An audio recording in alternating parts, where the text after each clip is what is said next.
All right, we are on to a music box sound, which, if you refer to the EQ cheat sheet, I think this lives in the kind of in the pluck region where those little guitars are beside the singer, but also more in the 3 to 5K range up there. So let's just listen to it by itself.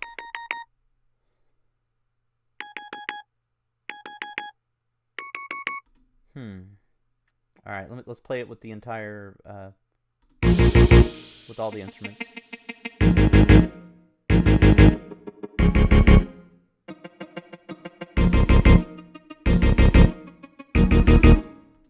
So I kind of like what it's doing.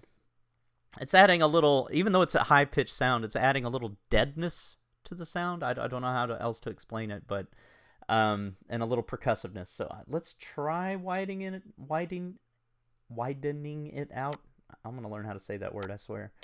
Let's try widening it out. Forgive me. Sorry, can't talk today.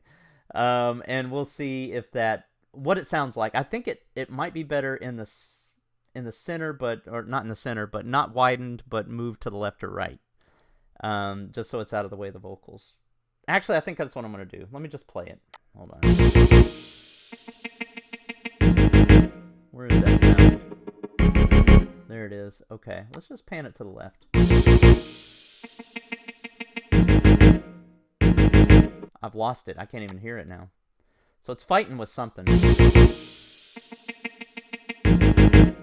Let's pull it in with the so let's just play the music box. Let's play the guitar and the pulse chords. Let's hear those together.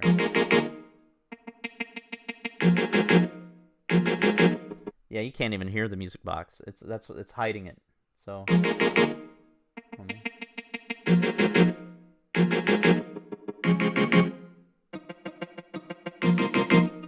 yeah. What did we do with these? So those are wider. That was just pan to the left. Let's pan this to the left.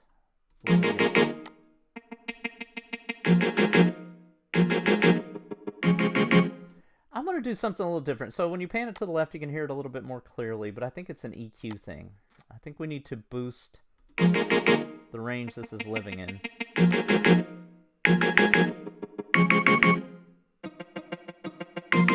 Not that much. Yeah, but I think a boost is... Let's start with a boost. Not necessarily this wide of a boost, though. And not that much of a boost. Alright, there we go. And maybe it's just a volume thing. Oh, let's add some space to it. That might be what we need. So, trying to think of a good plug-in for this. I mean, you could add reverb. That automatically adds some space. Yeah, let's do a slap reverb. Let's try that first. Make it easy. Because I know it's a plug-in you have. Slap reverb is the one with a very short decay time, but you turn up the wet knob a lot. So let's just do this. I always like to cut out a little bit of the low end of the reverb as well, so it's not so boomy. Yeah, that's what it needed. It needed some space. Alright. And we're just... Yeah, I can hear it clearly now. Alright, let's hear it all together.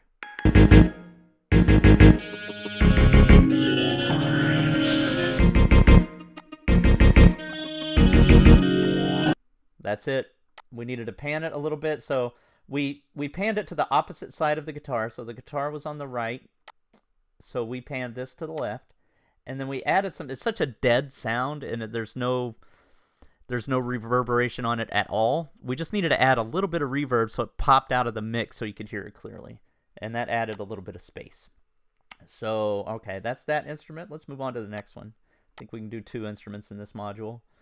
So we got to music box. Looks like this perk loop is next. So let's hear what that sounds like.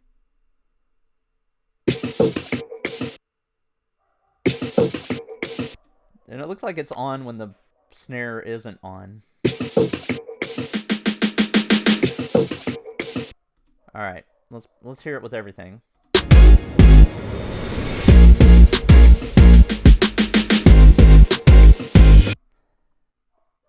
Yeah, that's kind of cool. Let's hear it with other drums. So let me add the snare. And this is a cool thing about this song is we haven't used one hi-hat. That's interesting. Most songs I use a hi-hat, but this one didn't need it. So that's another reason, if you're using a template or you're trying to put structure to how you create beats, just remember you don't need everything with everything. But if you go back to that song elements guide that I gave you, normally it's a frequency range thing. So, we have plenty going on in the high frequencies that are percussive, so we didn't need a hi-hat for this one.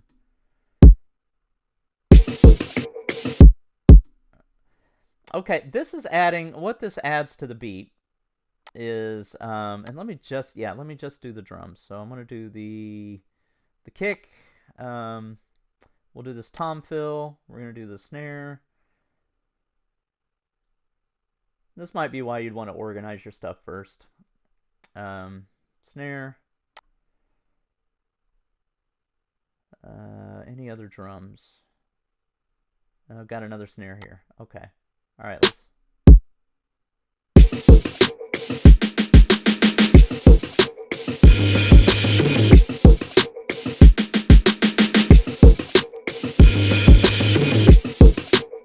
So it's adding some texture and a little bit of that, like, it should keep its low end. Like, it's not fighting with the kick, really. It's just adding texture around the 500K range. So let's look at the EQ for this. This is the perc loop right here. Perc loop. And you can watch what it's doing. I mean, we'll cut off the bottom. You can see there's not a lot going on in the bottom anyway. But we'll go ahead and cut that off and see what it sounds like.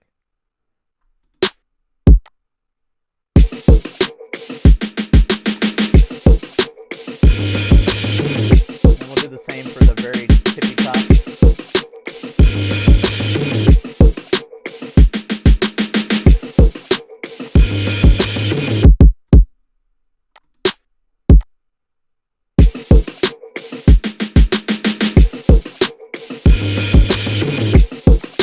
Notch it out for the singer.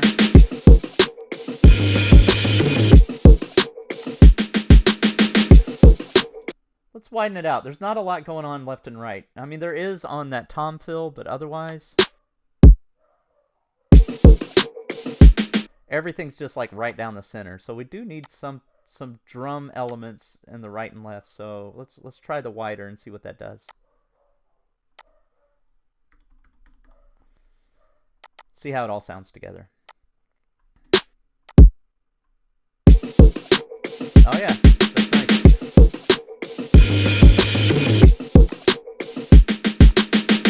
All right, cool.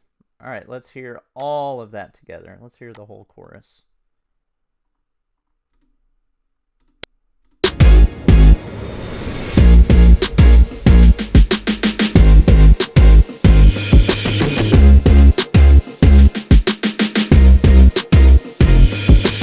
So, I mean, it does kind of get buried, but it's just adding that kind of atmosphere and keeping the beat going, so it's all good. That one's good. Let's move on to the next one. Hey, what's going on? I hope you've enjoyed this training. This training is just part of a larger course, so if you want to take the whole course, just go to this playlist right here. Also, if you subscribe to my channel, you're going to get a lot of information on how to get your music into TV and film. So if that's something that interests you, go ahead and subscribe, comment, like, all of those things. Let's go.